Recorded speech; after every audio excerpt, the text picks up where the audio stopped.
আরও হাদিস আছে নবী সম্পর্কে, লাউলাকা মা খালাকতুল আফলাক, নবী আপনাকে সৃষ্টি না করা হলে কিছুই সৃষ্টি করা হতো না। শোনেন নাই? কত ওয়াজ শুনেছেন, জাল হাদিস। আল্লাহ কোরআনে বলছেন, কোরআনে কারিমে আল্লাহ বলছেন আমা খালাকতুল জিন্না ওয়াল ইনসা ইল্লা লিয়াবুদুন, জিন এবং মানব জাতিকে সৃষ্টি করেছে আমার ইবাদতের জন্য, আমার দাসত্বের জন্য। নবীর জন্য সৃষ্টি করা হয়েছে মর্মে কোনো আয়াত নাই এবং কোনো হাদিসও নাই। যে হাদিসটা বলা হয় ওটা হচ্ছে জাল হাদিস। এই মর্মে আছে নূরে মোহাম্মদী ময়ূর রূপে, কয় তোমার হাবিব রসুল্লাহ আগে তুমি বানাইয়া ময়ূর রূপে তৈরি করে রাখো তারে লুকাইয়া, বলে না? তারপরে এটা জাল হাদিস, সংক্ষেপে বলে দেয়। এর কোনো অস্তিত্ব কোরআন হাদিসে, বুখারীতে, মুসলিমে, তিরমিজিতে, আবু দাউদে, নাসাইতে নাই, যা আমি এখন আপনাদেরকে শোনাচ্ছি। কেউ দেখাইতে পারবে না ইনশাআল্লাহ। এরপরে আপনার আরও হাদিস আছে এরকম, ওই আমরা ছোটোবেলায় শুনেছি, এই বক্তার কাছে শুনে কাঁদতেছি। আল্লাহ রসুলের সামনে একদিন জিবরাইল আমিন আসলো। জিবরাইল আমিন এসে জিজ্ঞেস করতেছে যে তোমার বয়স কত জিবরাইল? আল্লাহর নবী জিজ্ঞেস করছেন। তো জিবরাইল বলছে আমার তো মনে নাই, তবে সপ্ত আকাশে আমি একটা তারকা উদিত হইতে দেখতাম। এই তারকাটা 70,000 বছর উদিত হয়ে থাকতো, আবার 70,000 বছর ডুবে যেত। এভাবে করে আমি 75,000 বার দেখেছি, বলে না? তখন আল্লাহর নবী বলছেন জিবরাইল তুমি কি জানো ওই তারকাটাকে? তো জিবরাইল বলছে না লা আদরি, আমি তো জানি না। তখন জিবরাইল বলছে, আল্লাহর নবী বলছেন ওই তারকাটা হচ্ছে আমি মুহাম্মাদুর রাসূলুল্লাহ। শুনে তো মানুষ আমরা কেঁদে দিতাম এক সময়, কিন্তু এখন দুঃখ লাগে আর হাসি আসে যে নবীর নামে কত সব বিভ্রান্তিকর কথা এই সমাজে প্রচলিত আছে, যার সাথে দূরতম কোনো সম্পর্ক কোরআনের সাথেও নাই, হাদিসের সাথেও। অহরহ আমরা মৌলবীদের মুখে এখনো শুনে আসছি, এই সমাজের 95% মৌলবীরা ওয়াজের নামে, তকরিরের নামে, বক্তব্যের নামে, কোরআন হাদিসের নামে তারা মিথ্যা কথা বলে। তার জ্বলন্ত প্রমাণ হচ্ছে এগুলাই তারা বর্ণনা করে থাকে। তারা কোরআনও বলে না, হাদিসও বলে না।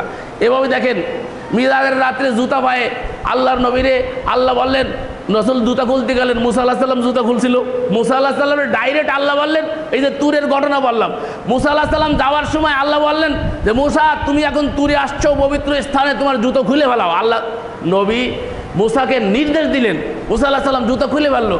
আর আল্লাহর রসুল নাকি ওই অনুসরণে জুতো খুলতে যাচ্ছিল, তখন আল্লাহ নাকি বলছে যে মুহাম্মদ আজকে তোমার জুতোয় আমার আরশ ধন্য হবে, অতএব তুমি জুতা খুলে না, নাউজুবিল্লাহ। এরকম কোনো কথা কোরআনেও নাই, হাদিসেও নাই। ইমামু কা রুতবা নবী সে বাড়ায়ে, নবী কো জু চাহে খুদা কর দিখায়ে। নবীরে ভালোবাসতে হবে, কিন্তু ভালোবাসে আল্লাহর উদ্দে নিয়ে দেয়, আল্লাহর উলুহিয়াতের দরজায় বসায় শিরিক করা যাবে। নবীরে ভালোবাসবেন, নবীর ইত্তেবা করবেন, নবীর অনুসরণ করবেন, এটা নিশ্চয়ই আপনাকে করতে হবে। তবে বেশি ভালোবাসার অতিসাহ্যে পৃথিবীতে শিরিক সংগঠিত হয়েছে। তারপরে ওই যে মিরাজের রাত্রে অস্বীকারী কি হয়ে গেল, ওই পুরুষটা যে অস্বীকার করলো, এদিক থেকে ডুব মারলো আর ওইদিকে নারী হয়ে গেল। তারপরে তার ছেলে মেয়ে হলো, সে বসবাস করলো অনেকদিন, 27 বছর বসবাস করে ফিরে আবার যখন পানিতে ডুব দিল, আবার সেই ঘাটে উঠে আসে দেখে স্ত্রী মাছ কুটতে রেখে গেছিল, আসে দেখে যে সেই স্ত্রী মাছ কুটতেছে, এর ভিতরে 27 বছর অতিবাহিত হয়ে গেছে। এই মর্মে বক্তারা খুব ইনিয়ে বিনিয়ে আপনাদের সামনে বক্তব্য রেখে থাকে সম্পূর্ণ জাল, ভিত্তিহীন কথা, এর কোনো দলিল নাই।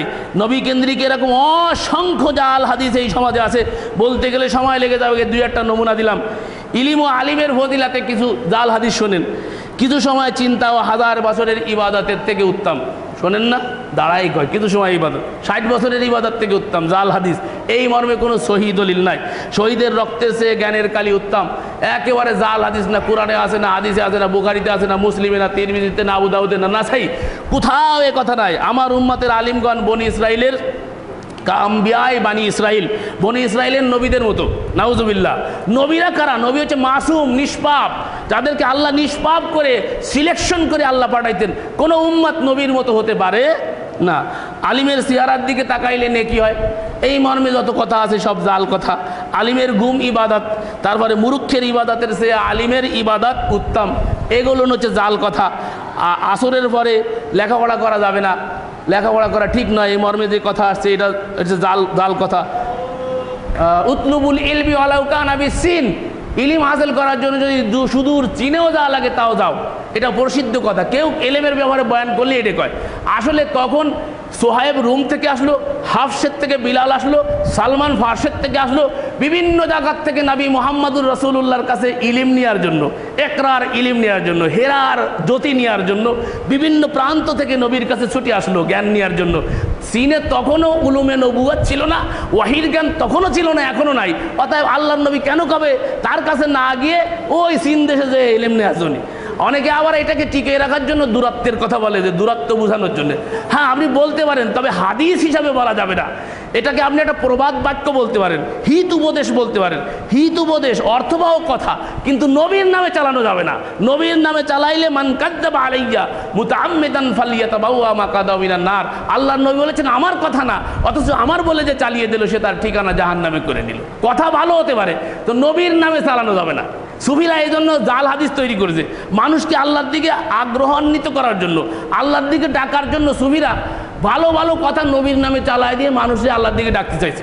এটা হচ্ছে মহাভ্রান্তি। তার কারণ নবীর নামে মিথ্যা কথা বলা যাবে। তারপরে রাতের কিছু অংশ ইলিম চর্চা, রাত জেগে ইবাদতের চেয়ে উত্তম। জাল হাদিস, বাতিল ইলিম, গুপ্ত রহস্য নবী ফিরিস্তাগণ ছাড়া জানে না। তাই মিয়ানে আশিক ও মাশুক কিরামজিস কিরামুন কাতিবিন রাহাম খবর দিস, এই আপনার ফাজাইলে আমলের বইয়ের ভিতরে আছে। ফেরেশতারাও নাকি খবর রাখে না আশিক মাশুকের ভিতরে যে গোপন রহস্য আছে। অথচ আল্লাহ রাব্বুল আলামিন বলছেন কিরামুন কাতিবিনা ইয়ালামুনা মা তাফআলুন। আল্লাহ রাব্বুল আলামিন সংরক্ষণ করার জন্য তাদেরকে নিযুক্ত করেছেন, এবং তোমরা অন্ধকারে যা সংরক্ষণ করো তাও তারা দেখতে পায়, উজালেতে যা করো তাও তারা দেখতে পায়। তোমাদের সব কিছু মা ইয়ালফিজু মিন কাউলিন ইল্লা লাদাইহি রাকিবুন আতীদ, সংরক্ষণ সব সময়ের জন্য তারা সংরক্ষণ করছে। আর আল্লাহ রাব্বুল আলামিন কিয়ামতের দিন বলবে ইকরা কিতাবাকা, তুমি তোমার কিতাব পড়ো। অতএব সব সংরক্ষিত হচ্ছে। এই যে গুপ্ত এলেম কয় দেয় না, ওই যে 60 পারা বাতেনি না 90 পারা কি জানি বলে না, এই মর্মে যত বাতেনি কোনো কথা নাই ইসলামে, সব স্পষ্ট। আল্লাহ তার নবীকে লক্ষ্য করে বলছে ইয়া আইয়ুহান নবী ইয়া আইয়ুহার রাসূল বাল্লিগ মা উনজিলা ইলাইকুম মির রাব্বিকুম ওয়া ইল্লাম তাফআল ফামা বাল্লাগতা রিসালাতাহু। নবী হে, যা কিছু আমি নাজিল করেছি সব পৌঁছে দিন। আপনি যদি কোনো কিছু বাদ রাখেন, ওয়াইল্লাম তাফআল, তা যদি আপনি না করেন, ফামা বাল্লাগতা রিসালাতাহু, তাহলে আমি ধরে নেব আপনি রাসূল হিসাবে যে দায়িত্ব আপনাকে দিয়েছিলাম সেটা আপনি পালন করেন নাই। অতএব নবীর কাছে যা কিছু নাজিল হয়েছে সব নবী পৌঁছায় দিয়েছেন। হায়েজ নেফাজের ঘটনা পর্যন্ত সাহাবা একরাম উম্মুল মুমিনদের কাছে, মার কাছে, উম্মাত জননী কাছে যে জিজ্ঞেস করে নিয়েছেন। তার কারণ ইসলামের সব জিনিস প্রকাশ করে দিতে হবে, কোনো কিছু গোপন করা যাবে। বাতেনি এলেম যারা দাবি করে ওরা শয়তান, ওরা হচ্ছে প্রতারক। এই সমাজের সব থেকে বড় শয়তান হচ্ছে ওরা বলে কি যে কিছু গোপন আছে, ওরা তোমরা জানো না, তোমরা তো জাহেরিটা নিয়ে আসো, বাতেনিটা নিয়ে আমরা আছি। ওরা হচ্ছে ওই মনের পর্দা বড় পর্দা, বাইরের পর্দা উঠাও রে, মনের বাতি বড় বাতি, বাইরের বাতি নিবাও রে। এই বাইরের বাতি নিবায় দিয়ে পর্দা উঠাই দিয়ে যত অপকর্ম সব এই বাতিন এলেমের ভিতরে আছে। শয়তানিয়াত থেকে উম্মতকে বাঁচায় রাখতে হবে। আলিমদের সাথে মুসাফা করলে নবীর সাথে মুসাফা করা জাল হাদিস।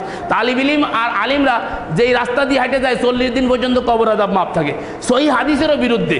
এইটা আছে জাল হাদিস। তার প্রমাণ হচ্ছে রসুল এক কবরস্থান দিয়ে যাচ্ছিলেন, বুখারী শরীফের হাদিস। তো তখন ওই কবরের ভিতরে আযাব হচ্ছিল। আপনারা এই হাদিসটাও শুনেছেন, এটা হচ্ছে সহিহ হাদিস। রসুলে যাচ্ছেন, তা কবরে আযাব হচ্ছে। তখন আল্লাহর নবী খোঁজ নিলেন, অনুসন্ধান করলেন কি জন্যে। জানা গেল সে তার মার সাথে অসৎ ব্যবহার করতো, তার মাকে ডাকা হলো। বিস্তারিত আপনারা জানেন, আমি ওই দিন যেতে চাচ্ছি না। আমি শুধু এতটুকু বুঝাইতে চাচ্ছি, রসুলের উপস্থিতিতে কবরে আযাব হচ্ছে। আর একটা হাদিস এসেছে যে পেশাবের ছিটার কারণে, বুখারীর হাদিস, পেশাবে অসতর্কতার কারণে তার কবরে আযাব হচ্ছিল, আর সগলখড়ি করতো, এই জন্য তার কবরে আযাব হচ্ছিল। তো রসুল উপস্থিত থাকতে যদি কবরে আযাব হয়, আর যদি তালেব ইলম আর মৌলবী রাস্তাতে আইটে গেলে যদি 40 দিন কবর আযাব মাপ থাকে, তাহলে বহুত কোটিপতি ঢাকার শহরে আছে আর আমাকে দেশে আছে। ওরা ওদের মা বাপরে বক্সানোর জন্য মৌলবীগুলোনের গলায় ছাগলের দড়ির মতো দড়ি দিয়ে কয় কবরস্থানে বাঁধতে তুইলাম, টাকা পয়সা তোর আর কোনো দরকার নেই, যা কিছু দরকার তোরে দেবো, খাওয়াবো, ভরাবো, তোর সংসার চালাবো, তুই খালি বসে থাক। এগুলো হচ্ছে জাল কথা। তারপরে এই মর্মে আরও বহু জাল হাদিস পৃথিবীতে চলছে। অসংখ্য জাল হাদিস এই পৃথিবীর বুকে কোরআন হাদিসের নামে চালানো হয়েছে। বন্ধু, আমি সংক্ষিপ্ত একটু নমুনা হিসাবে আপনাদের সামনে তুলে ধরলাম, সচেতন করার জন্য। আল্লাহর নবীর নামে